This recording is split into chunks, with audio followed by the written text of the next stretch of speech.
Welcome to the Mentoring Moments, Empowering Leaders to Mentor Our Future podcast. I am Dr. Rob Wadawa and believe that through teacher and leader mentorship, we can impact our future through our influences on students. As much as we believe in the power and impact of mentorship, many shy away from this rewarding work. The goal of these episodes is to lean into the work with teachers and leaders, hear their stories, and have fun with the mentoring process.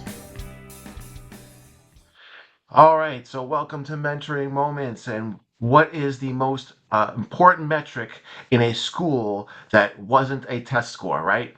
But the most number of students who can't wait to walk through the doors each morning. Meet Dom Armano, an elementary principal with nearly 20 years in education, a board member of the Long Island Coalition Against Bullying, and a leader whose philosophy is built on three things: relationships, belonging, and shared leadership.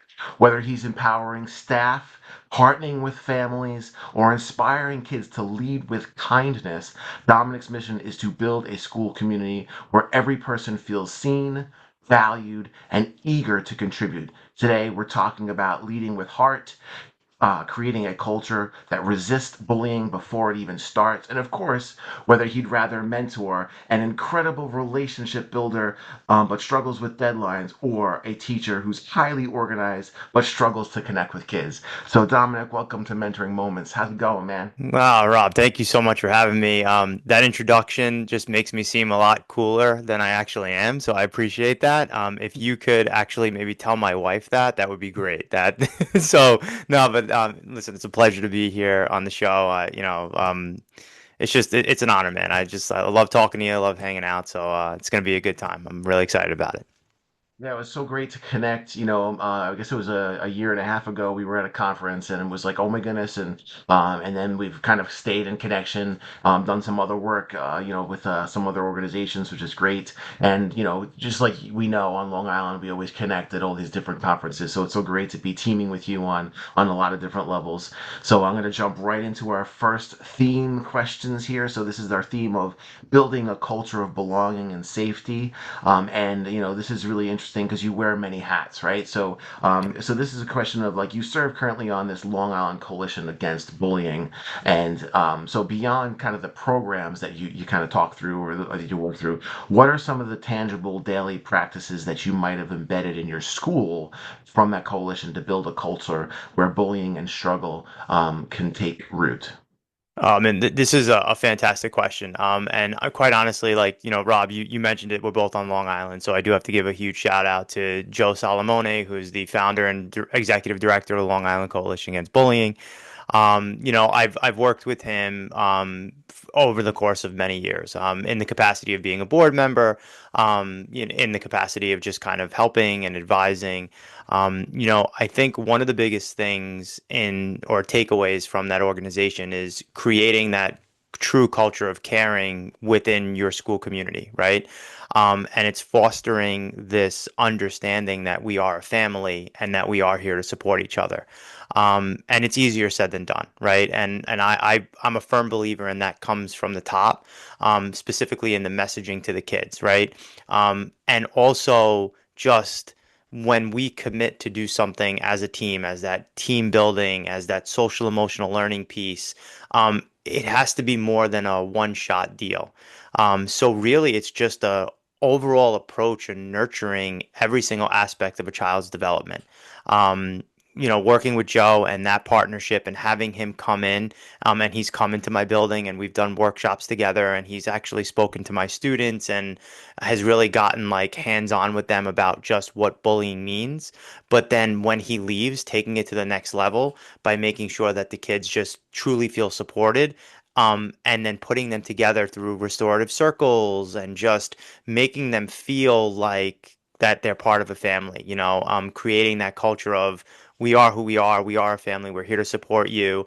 When students, and again, I'm a firm believer in that kids are going to be kids and kids are going to make mistakes, right? When they make mistake is bringing them together, having that dialogue, not having students just get into conflict and then never ever speaking again or keeping them separated. That's not going to do anything. But getting them together, having them talk about it, and understanding of like, hey, I hurt you and I'm sorry for that. And then having the other child realize that they hurt them and then talking about that kind of brings them together. So it's just kind of like a holistic approach, a top down of just kind of saying like we're all one, we all make mistakes, but we all get through it together.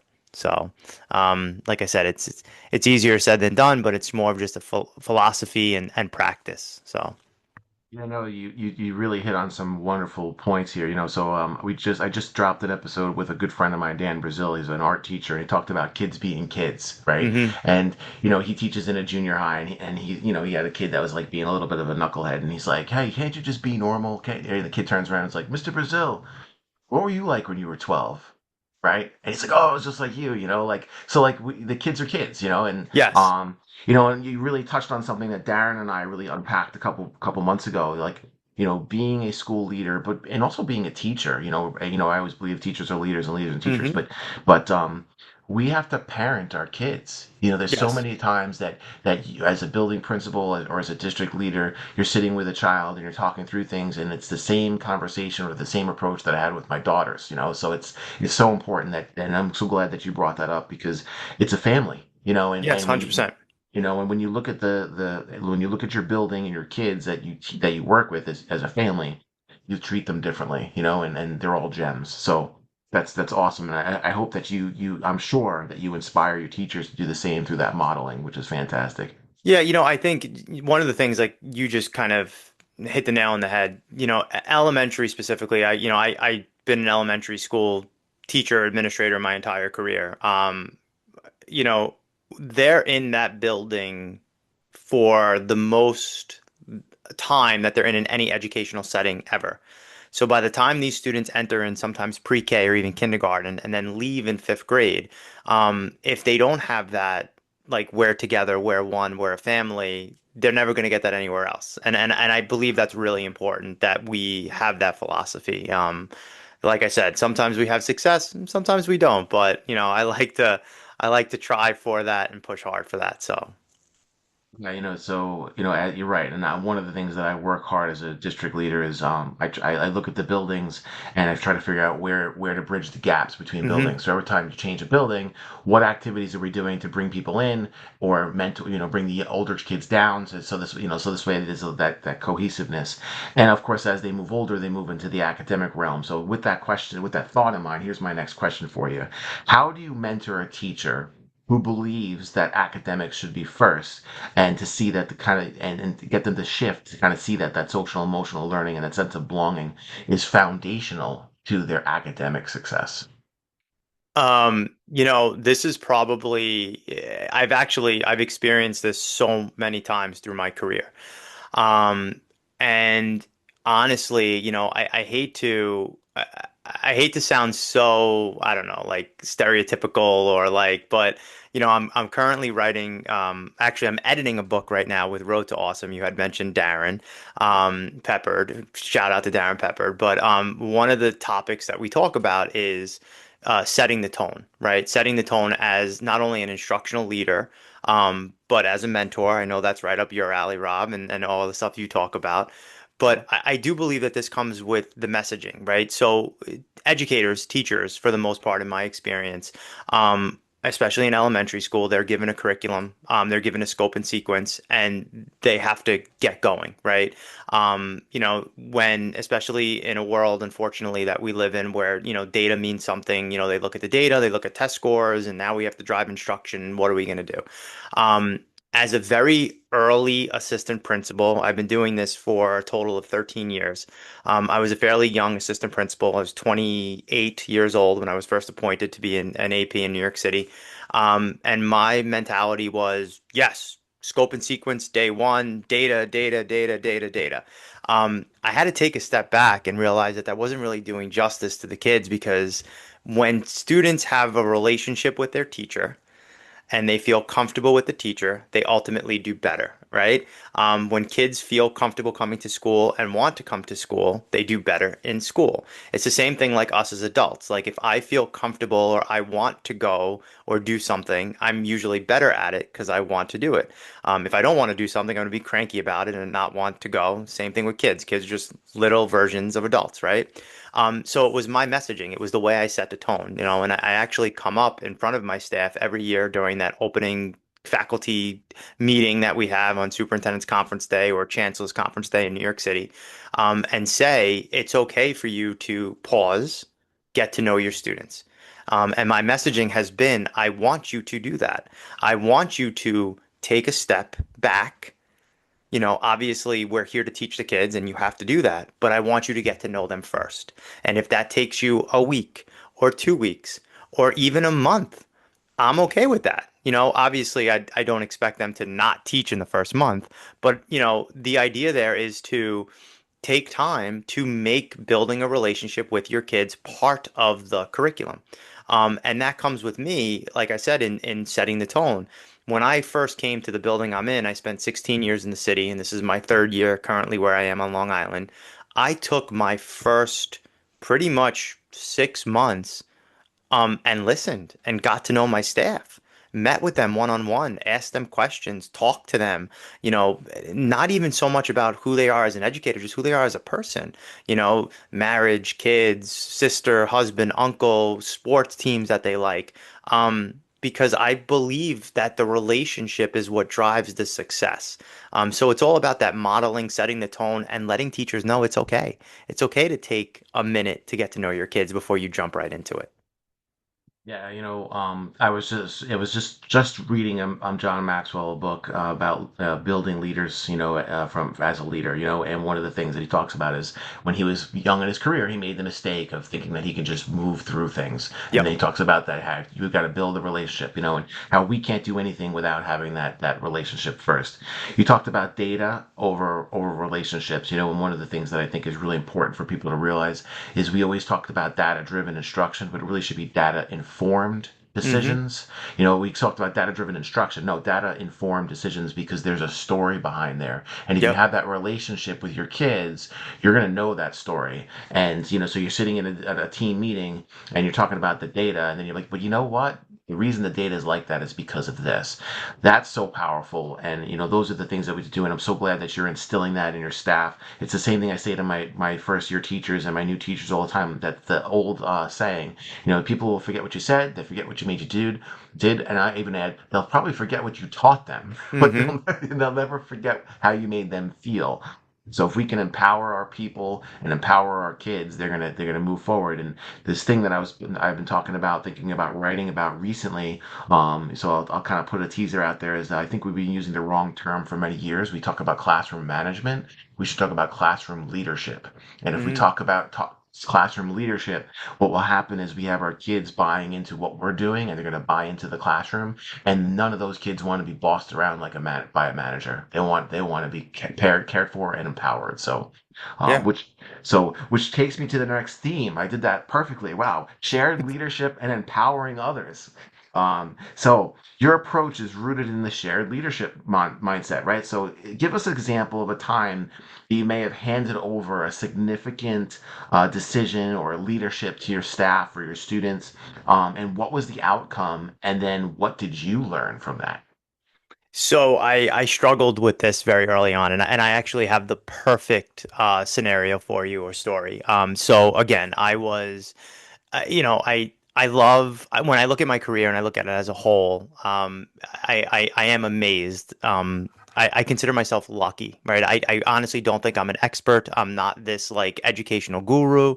I'm a kid that was literally in the right place at the right time. I got a job in New York City because it was very hard to find a job out on Long Island when I graduated. And then got my administration degree, became the assistant principal of the building I was in, ultimately became the principal of the building I was in. And again, as a young assistant principal, I was Superman. I could do everything. I needed help from no one. Of course. And my staff at the time was more seasoned, right? So they were there for many years, and I'm this new, young, hot shot is exactly what they called me, right?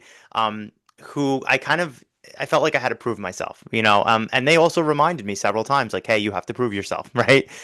So I felt like I could do it all. So I never wanted to give up that distributive leadership. My principal always talked about distributive leadership and the importance of it, and thank God he was all about that, because I don't think I would be where I am today if he didn't give leadership to me.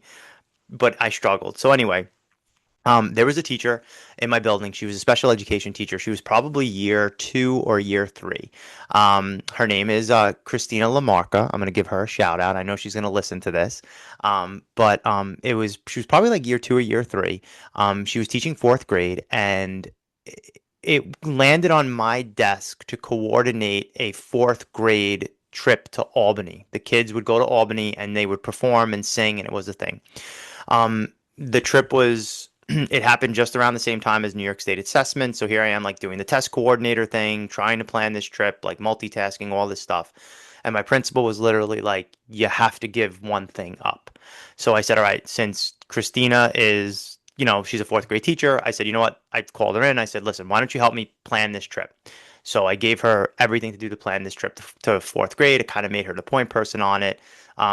Went on the trip with the kids, handled situations that occurred on the trip, came back, that night. Obviously, I waited in the building till they came back. It was one of those long days, so it's like 8:30, 9 o'clock. The kids are coming back on the shuttle buses. And I just saw her. I saw her like on the bus with the checklist, like, you're here, you're here, you're here. Okay, mom's not here yet. Don't go anywhere. She's like multitasking on the phone, blah, blah, blah. And then I said to her, I said, I think you should go to school to be an administrator. And she kind of looked at me and made a face like, what? And I said, yes. I said, you could be a great assistant principal. Make a very, very long story short, fast forward probably about 7 years. I'm the principal of that building. Christine is my assistant principal of that building. I had left to come out on the island. She became the principal of the building and she's just having a very successful career in that role in school leadership. And I owe it all to my principal, John Buffa, who told me I need to kind of give it up, or distributive leadership. And the way it unfolds is she ultimately found her path in a direction where she didn't think she was actually going, but because of, I don't know, mentoring or guiding or however you want to call it, is doing very successful now. And I'm very proud of her. So it's a, that It's there's my wonderful. story. Yeah, that was a great story, and one of the top reasons I got into leadership, a person shared with me, like, they said it's the larger classroom, so the impact, how, you go into a space as a teacher, you impact 30 kids, 25 kids. As a leader, you impact 20 teachers times 30 kids, it grows. Yep. So that's a perfect story of, like, you're the teacher of the classroom of the teacher, and Hmm. saying, I'm going to give my leadership away, and you're gonna run with this, and you're empowering people to do that. And there's a lot of research out there, a lot of work out there that talks about that distributed leadership, and how it really helps cultivate trust and building and all Hmm. those things. And it's a better return on yourself. Yep. There's people out there that say too that if you really want to do a great job, you really should work yourself out of your own job, meaning you should be Yes. training your people so well that they can do your job, which is a great thing. So my next question you kind of sort of answered, so I'm going to ask it anyway. See if you got another story in that awesome experience of yours, right? So how do you identify? So this person kind of came to you, but how do you identify and nurture leadership in teachers who don't see themselves as leaders at all? Oh, wow. This is a great question. Again, I don't want to sound like a broken record, but I think it goes back to that relationship piece, right? So if I'm a very firm believer in that as a building principal. And again, I think I really do believe that every role, no matter what your role is in education, is important, right? I say this all the time, whether you are a school aide, a custodian, a district administrator, a building administrator, like, we all have a very important role in molding and shaping the lives of children, right? Little people. Um, but I'm a very firm believer in, like, if you establish and you create these relationships with your staff, right, you're able to see them differently and they're able to see you differently. When teachers feel comfortable with you, they tend to open up. They tend to come to you and say, listen, I have concerns with this, or I have struggles with this, or like, hey, Dom, I did something really great. I want you to see it. I want you to pop by. Like, I'm feeling really good about this. Why don't you come by and see? I think it's within those moments when you're now looking at people for who they are, you see their leadership ability in them. If you don't have that relationship and you're just going into a classroom, you're just looking for instructional practices, right? Like, if you don't really know your people and you go in there, you're just looking for small group instruction, differentiation. I mean, we could rattle it all day, every day. Yeah. But if you know your people and you go into a classroom and you're looking at them from the lens of a person, a human being, someone that you trust and they trust you, you can pinpoint those areas of leadership that they didn't necessarily know they had. 100%. There's a lot of things. I mean, you can go on and on and on about relationships, right? And I just wanted to touch on one little thing. You talk about the roles of people in a building or in a district, and I talk about this a lot. I ask people, who's the most important person in a kindergartner's life on the first day of school, and most people say the teacher, right? And I say, no, it's the bus driver. I was just gonna say that. Right? Yeah, because if that bus driver can't get that crying kid on the bus, they ain't coming to school, Yep, So, I was just gonna say that. so everybody is important, right? So you work real hard, and you spend a lot of time with your kids at school, a lot of time with your teachers, these coalitions, things that you're doing, So let's talk about this balanced, heart-centered leadership in our daily routines, right? So give us like a 5-minute reconnection strategy for when you or your staff have a tough day and kind of need to recenter their why. Uh, this is I think definitely one of those questions that's really thought provoking, right? Yeah. When I came into the building 3 years ago, we were tasked with creating a new mission, vision, goals. And as a new principal coming into a building that I really didn't know the culture of, I didn't know the people, I didn't know really much about anyone there. I was definitely very nervous about doing this. Definitely very nervous about creating a set of goals collaboratively that was going to be the driving force of who we are as a school community. They didn't know me, I didn't know them, and so here we are. Um, One of the things that I actually did to create these goals was try to reconnect the staff of their why, like why they do what they did. And one of the activities that we did that I found very interesting was I had them create something that I call the journey map. And I asked them to think about a teacher that they had in their past that made a significant impact on them. Think about a person or a student or a child that's made a significant impact on them. And it didn't have to be someone like when I say child, I reference it could be their own children. Right, right, Um, right. and just kind of really focus on how they got to this point. And it was very difficult. And a lot of people, it's funny, like a lot of people always go back to like a teacher that, gave them this lesson or, the student that they, struggled with. But I don't know. I had them keep revisiting their stories, revisiting their past. I had them share their experiences. I shared my experience. I talked about a lot about, why I went into this profession. And, I joke all the time. I spent a lot of my K through 12 education in the principal's office, which is why I think I'm there now. I was just really used to it as a student. I don't remember, and I've had this with my staff. I don't remember a teacher really making an impact in my career as a student. I don't. What I do remember are those principles. I just today I had a conversation with my dad about my elementary school principal, Dr. Levine.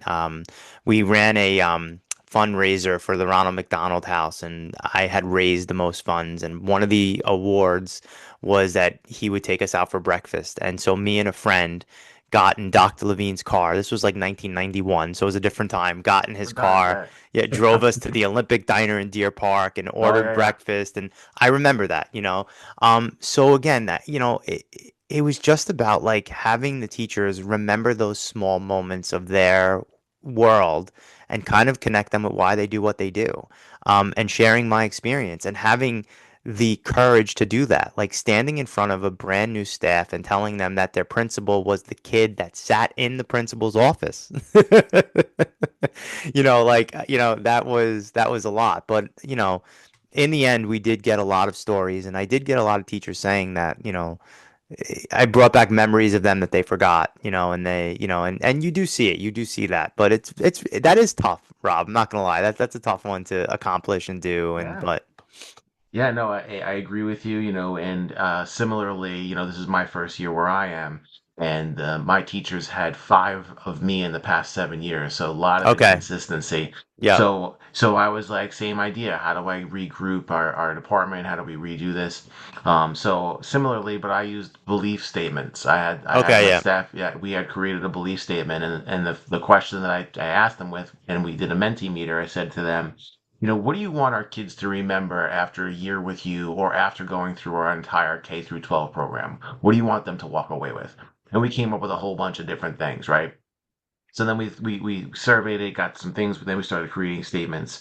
And what I did with this, and I had one teacher that's looking to be a future leader. After the second or third time we're working through things, they're like, "Oh, we've never actually done stuff in a department meeting, so this is kind of cool." And they're like, "Why are we doing this?" And I was like, "Well, a belief statement is going to become an if-then statement. So when you come to me and say, I want to make this change or I want to bring this program in or whatever, we're going to go, well, if we believe dot dot dot, then, and then you add your new Yeah. thing, and if it fits, we're doing it. Yeah, And we spent. I'm sorry to cut you no, off. okay, I no, just okay. we spent several months, Hmm. almost the better part of the first year, creating these missions and goals and whatnot. Yeah, And similar, several staff members said, "Just tell me what to do so I could do it." And I said, "But that's not that." that's it. Now in looking at it, and every single one of my teachers' parents, when they look at the goals on the wall, they see themselves in that.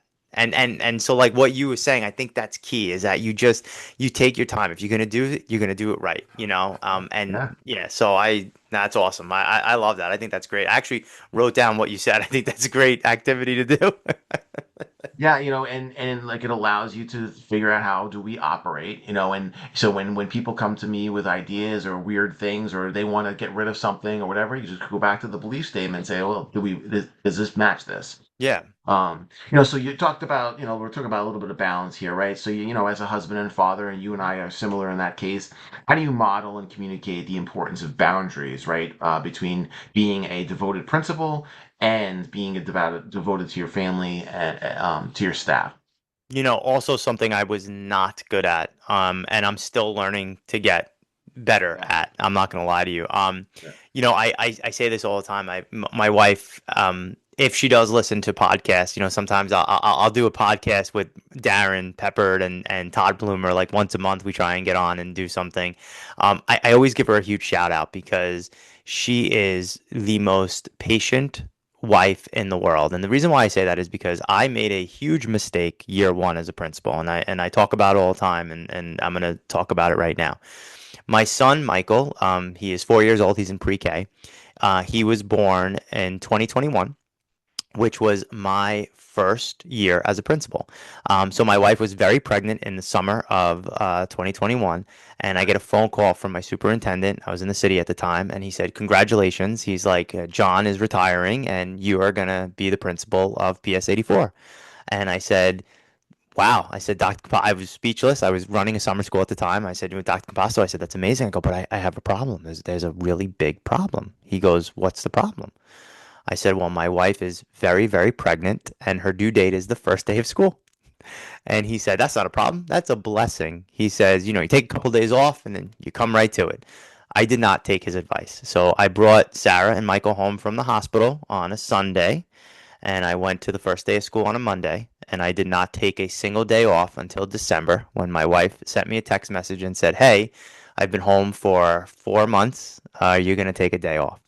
And so I did, and I spent the day with her. Um, and, kind of realized over the couple of years as a principal that I wasn't doing what I was preaching. I wasn't putting my money where my mouth was. Staff members would come to me and say they had something going on at home, and they needed to leave, and I would say, "Go ahead. Family first, family first. You do what you need to do." But I wasn't doing that for myself. And then, there was a teacher.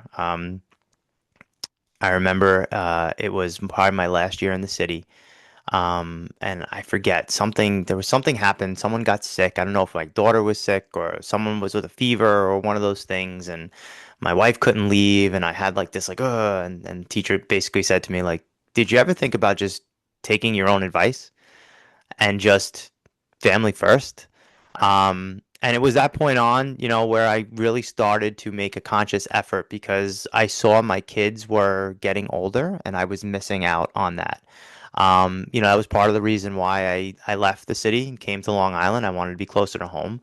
And so, some of the things that I do is, when I get home, as much as I give 130% at my building, I am Mr. Armano. I am Principal Armano. Just last night, I was a surprise bingo delivery boy. So, like, there was a virtual bingo by the PTA, and then they give prizes in real time. But the kids didn't know that I was one ringing the doorbell and actually giving them a prize. So I went to several students' houses and handed them the prize after they won. I'm all about that. But when I get home, I'm dad, and I know that I have to give the same level of dad that I would give principal. Um, Obviously emergencies come up and my superintendent has my cell phone number. So if anything, they'll call me and I would have to take that call or deal with that. But I really try to be dad at home and principal at work. So Yeah. I don't know, Yeah, I'm guilty of those things too.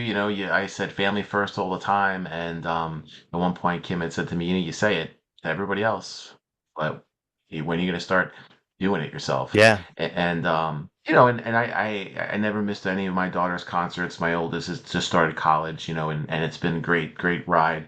And I work really hard to do that life balance, but it is tough, like you yeah, said. And there's times now where basically, 5 o'clock on a Friday. I mean, I have my phone on me, but I don't check my emails. I don't, yeah, I try, same. I try really hard because you get wrapped up real quick. And like you said, if somebody needs you, they'll call you. Yeah, Yeah. exactly. Yes. Yeah. I learned that the email is not the emergency that, No. like the phone call is, and, Yeah. and, Yeah. and you just, it's, again, it's easier said than done. You've been there. I think most leaders have been there. But at the end of the day, I've just started to learn, like, I don't want to miss those things, Yeah. and no one is going to fault you for being a dad No. or a husband. No one's going to fault you for that, No. No. So, Cool. So, all right, my friend, we are just about our 35-minute mark, and we are ready for the RW rapid fire questions, which you had ahead of time. So, oh boy. are you ready, my friend? I think so. I think All so. right. All right, cool. So, number one, this is the one we opened up with too, right? Would you rather mentor a teacher who's an incredible relationship builder but struggles with deadlines, or one who's highly organized but struggles to connect with kids? So I thought about this a lot. I really did. And I actually even turned this question and asked Darren Pepperton on one of our Oh, podcasts. I did give oh, you wow. credit, though. I did give you credit. Okay. So there's a huge part of me that says I want to be able to mentor the teacher that struggles with building relationships. But the reality of it is probably the other way around. Relationships is key, right? And if you are great at making relationships, all of the other stuff can be taught and worked with, right? I could teach you how to do the reports and the lesson plans and the deadlines and all of that. Um, Again, it goes back to what I kind of originally said, where I give my teachers the latitude to build those relationships first. That's what I want you to do. I want you, so again, the deadlines, all that stuff, we'll work on that. You continue building those relationships because that's what's going to make you successful and that's what's going to make your kids successful. We'll work on all the other stuff. Yeah, that's, it takes me back to my mentoring moments in the sense that when you're hiring teachers and you ask, why do you want to be a teacher? Hmm. I always ask them that question. And, sometimes you get that crazy answer. Oh, you have summers off, nice salary, and it's like, okay, goodbye. Because Yeah. my philosophy is like you just said, I can't teach you to love kids, but Yep. I can teach you how to plan a lesson. Hmm. So, all right, number two. What's the most well-intentioned but damaging piece of advice that you've heard about classroom? Oh, here's the word: classroom management, classroom culture, school culture. So this one, so I thought about this a lot too. And Yeah. this, I go all the way back to my first year as a teacher. My first year as a teacher, I was actually a sixth, seventh, and eighth grade teacher in a Catholic school here on Long Island. I did 1 year in a Catholic school before I went to the Department of Education. And the advice that I got was don't smile till Christmas. Christmas. Yeah. I Uh, just said that to one of my new teachers. That's the like, oh, I've heard that before. Yep. Yeah. And I think, I think it was meant in well intention because I think like the mentality was don't give up. Like you control the classroom. You're the teacher. You're the manager, right? You said that before of the classroom, and you have to maintain that classroom management and blah blah blah. But all of that is at the expense of building a relationship. Like you're not smiling to Christmas is not building a relationship with the kids. So like what are we really talking about here? So I think that right there is probably the worst and most damaging advice anyone can get because I would actually flip it and say have the biggest smile on your face on the first day of school. We're Yeah. fun. It's here. This is school. Yeah. We're here to learn. We're gonna have a great time together. That should be the message. So Yes. Yeah. What's the old saying? There's a poster that my friend gave me. The teacher who loves teaching, creates kids who love learning. yes, yep. So that's what we got to do. All right. So morning assembly or end of the day huddle. Oh, I love the end of the day huddle. Okay. I just think like, my thing is so many things can happen in the course of a day, right? And I look at, I was just thinking about my two faculty meetings. Like I've had faculty meetings in the morning and then I've had faculty meetings in the afternoon. I just love to reflect, I love to hear the highs and lows of the day. I love to talk about the things that worked and maybe talk about the things that didn't. And so I'm all about the end of the day huddle and reflection and, figuring out how we can move forward and do better if we have to. Or celebrate if we don't. That's the other thing. So at the end of the day, we can really celebrate on all the positives as well. So, Yeah, you always have to celebrate with your staff. You have to recognize your staff. You always have to do those things. But I'm a believer in the reflection, just like you. yeah. So when I do my mentoring meetings, I'm really formal about taking notes, and then after about a day, I usually go back to my office and I write a nice reflection email to the teacher with an expectation of what were your takeaways. Hmm. Because at the end of the day, I want new teachers, I want them to learn that while you're driving home, your brain should be running, Hmm. and like building those skills. All right, so let's end with our mic drop closer here, Dom. So we're going to finish this sentence. A school's true climate isn't set by the principal's office, it's set by. Hmm. The people that are inside the building. Ah, yes. Relationships, right? Yeah. So, yes, it's all about relationships. So, Dom, thank you so much for being here on Mentoring Moments. I'll give you a moment here. Is there anything else that you'd like to share with our audience before we head out? Yeah, I just, one of the biggest things and one of the biggest takeaways that I've always had in mentoring new staff and talking to new staff is this philosophy of it's okay. And people look at me, and I've said this to my new teachers all the time. And then I kind of double down by saying it's okay to have bad days. It's okay to have good days. It's okay to say I messed up.